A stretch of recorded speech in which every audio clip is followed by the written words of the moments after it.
I want to get into topic 2 because this is the big one. Now, yesterday, we got an 11-minute and 2-second gameplay reveal of the Outer Worlds 2. It's not the first time we've seen the game, but it's the first time that we've seen lengthy gameplay, and that comes the way of an IGN first. And I got to tell you, folks, I've watched it twice, and it was very well done. Let's just go right into it, Korkenstein. Why this is an amazing thing is, when you talk about RPG makers, most people, think Bethesda, they'll think Square. There are quite a few other ones in there that are just really good at it. But there's no one better in the business than Obsidian. Obsidian has RPG magic on almost anything that they touch, right? Now, some people will argue that and say, well, no, Boom, that's not my favorite RPG maker. And I'm not going to argue with you. If that's not yours, that's fine. But they are certainly tip of spear for Mr. BoomStick. And one of my favorite games, top one of my favorite games, and I say this, was Fallout New Vegas. That Fallout New Vegas crown has now been shifted over to Avowed. Now, I'm still waiting for this big update, and I hope that the update happens soon because I do want a new game plus. I do not want to lose everything that I have already gained. I want to continue to build and get all the achievements regarding leveling up your sub characters, your companions, as well as some of the achievements that I missed that, to level up certain powers that as much time as I spent in there, I just didn't get to that.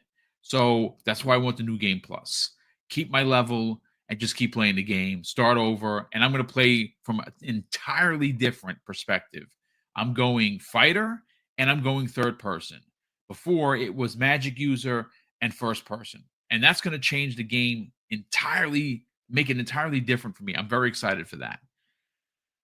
But and Korkenstein, I'm going to hand the mic over to you because you had a really good thought on this. And I think what has to be brought out into the open of the conversation is the fact that Obsidian is going to potentially be bookending 2025 with Avowed to open and the Outer Worlds to close. And if you took anything away from yesterday's IGN first, and the 11 minutes and 2 seconds we got a chance to see this game being played, there is something that jumps off the page, Korkenstein, and that is how gorgeous this game looks. The graphics, and I'm saying this as someone who is ridiculously impressed with Avowed. I actually think it looked better, and that's saying something because Avowed is a stunning looking game. Let's get your thoughts on the 11 minutes from the IGN first. Yeah, it looked great. Looked absolutely great. And yeah, we were talking about it, like the output that Obsidian is doing, that's absolutely insane. A massive game like Avowed. Granted, Avowed had about a year, of delays. So, but even still a year, and you got two massive RPGs like this releasing in a span of a year, even if it did come out on, when it was originally supposed to come out, is insane. Especially with what Obsidian does with RPGs and the level of detail and the level of story, the character development, the narratives, gameplay. That is just absolutely insane to think about, that these two massive RPGs are going to be here all from the same developer. So big kudos, shout out to them. It'll also be interesting to see how they approach Outer Worlds 2, because fundamentally they're two different games in that sense on how certain mechanics work. I played the Outer Worlds 1 a few years ago. And it's definitely different compared to Avowed, which is a little bit more streamlined and casual friendly. So I wonder how they're going to approach that for, players coming into this, especially with it being a Game Pass title, even though the other one eventually came to Game Pass. We'll see. It's going to be interesting because it's going to be two vastly different kind of play styles, I think. And yeah, the color palette has always been amazing for Yes. for Outer Worlds. You get kind of those little, neons, and it just has that space feel, especially like sometimes when you look into the sky on Outer Worlds 1, especially after if you've ever played the Spacer's Choice edition, which massively upholds the graphics and everything. It just is an all-around great game, even though it's a little bit more on that cell shaded side, I guess you could say. Yeah. It still is a gorgeous looking game, just to move around in that world. Very immersive, kind of an immersive sim kind of style, a gameplay right there, and the music and the action. What we saw, everything looked really, really great to play. It looked very smooth. Yeah, they were doing a little bit more stealthy kind of gameplay here and there. Yeah. I did see, a big Team Blue grifter, calling out the screen tearing, and it's like I don't think you realize how VSync works and how early development builds work, bud. But that's neither here or there. It's I'm excited for it. I never got to finish Outer Worlds because when I jumped back in, um, I bought the expansions, but because I had the base game on Game Pass, if I tried to upgrade to the Spacer's Choice, it didn't work. Oh. Um, yeah, you actually have to buy the base game. You can't Game Pass buy the 2 expansions and then upgrade. It won't let you do that. So I rage quit. I was like, nope, I'm done with that. And I just never finished it. There's But nothing wrong with that. That's kind of cheapo, to be honest with you. But yeah, if I can get Spacer's Choice back, if I could get it on sale or something, just because there's so much. I still haven't even finished Assassin's Creed Shadows. If I could get back on, if I could get it on deals, I think it was actually on Epic Game Store for a while. I think I saw Jesse from Xbox Era playing it yesterday, and he said he got it from Epic when it was like a free game oh giveaway. wow, yeah. Yeah, so he scored there. But yeah, if I could get it for maybe like $20, I'll probably buy it and kind of play through it before 2 comes out, just to kind of reinvest myself and get back into the narrative and characters and things like that. So, but it looked absolutely amazing. Like I said, it's just Obsidian is such a just great developer. The skills that are on display with Avowed are going to be on display once again when the Outer Worlds 2 releases this year. And what's interesting is that we're getting an Outer Worlds 2 direct right after the Xbox games showcase this June. And I think that is, and that's the thing that's goes to show you, like, we've seen quite a few of the directs, and when they do these directs, they are big games. I think that what that says to me is that they look at the Outer Worlds as a massive franchise, not just the little kid brother that Obsidian is bringing along to the dance. No, it's a massive RPG that did really well on multiple platforms when it was, the original was released. I played through the first DLC, started playing through the second, never finished it. But I am going to say this: if there is, outside of the graphics that were on display, outside of the gameplay, which looks to be better than the original, right? They have some stealth that's involved in there, which I love. I love the fact that you can go into anything with either guns ablazing or stealth. I think that if you don't want a firefight and you're simply just looking to do the stealth mechanic, that should be there. Well, like Korkenstein said, it's there. So there's options. But the thing that I have to say, outside of the graphics, that is most impressive about and most memorable Korkenstein, and I'm going to get your thoughts on this, for the original and what should be even better in its sequel, was the companions and how you interacted with them and the side stories that you could go. You got to remember, I don't recall if there was any like love interest choices that you could make with the characters like you could with some of the old Obsidian games, or even, like, for instance, anything that you saw at Bethesda. I don't know if there were romance options. I actually don't remember. I know that I beat the game, loved every second of it, and for me, the most memorable part was the companions and what you can do with those said companions, I expect it to be even better simply based on the choices that we saw happen, more specifically in Avowed. And Avowed had great, and there was no romancing, which is fine. I don't need that in the game, and some people want it. And that's awesome if you do. But I think that they could expand on the great way of doing it for the Outer Worlds one. Do you expect the same, Korkenstein? Yeah, companions were a great part of it. They were very deeply, heavily into the narrative on, you know, how you progressed as a character as well, and your actions influenced how they responded to you. Things that you did, you could even go and do special side quests to help them.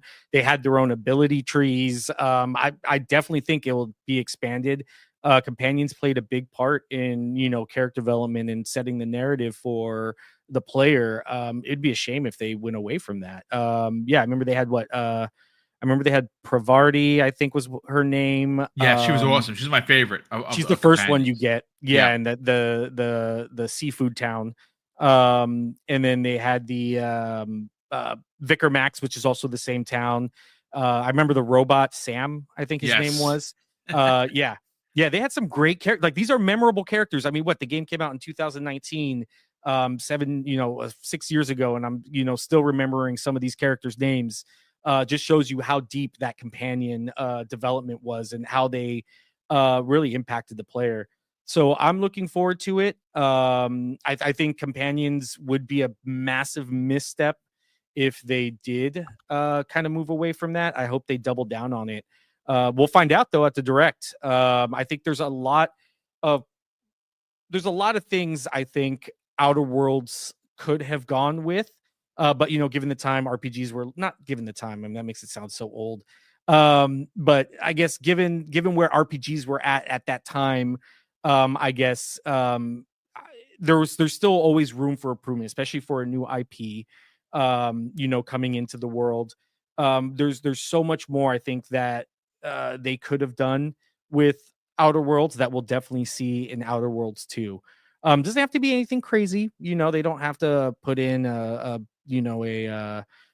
building mechanic or anything like that. You know, just little quality of life improvements on how things progress, the um, experience and abilities, and, you know, gunplay.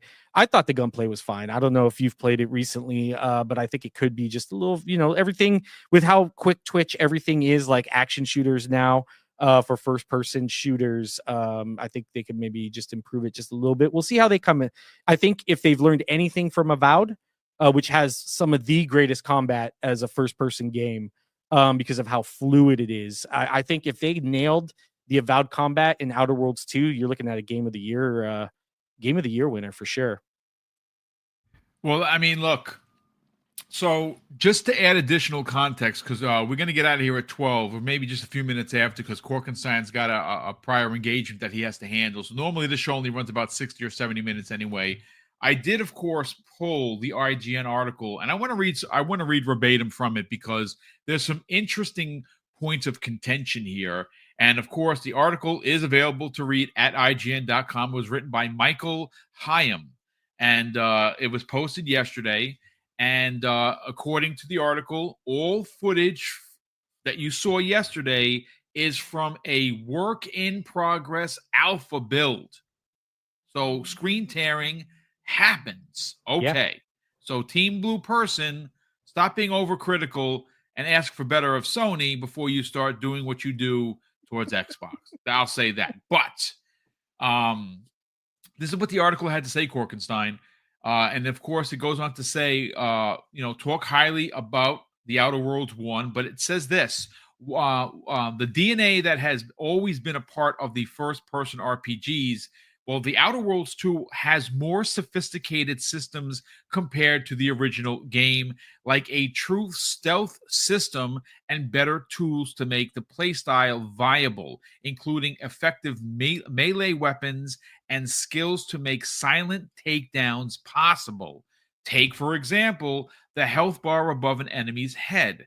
There's a purple colored readout that displays how displays how much damage a stealth attack will do, helping you judge whether or not you can one kill the enemy character. And it's also worth noting that you can pounce onto your target.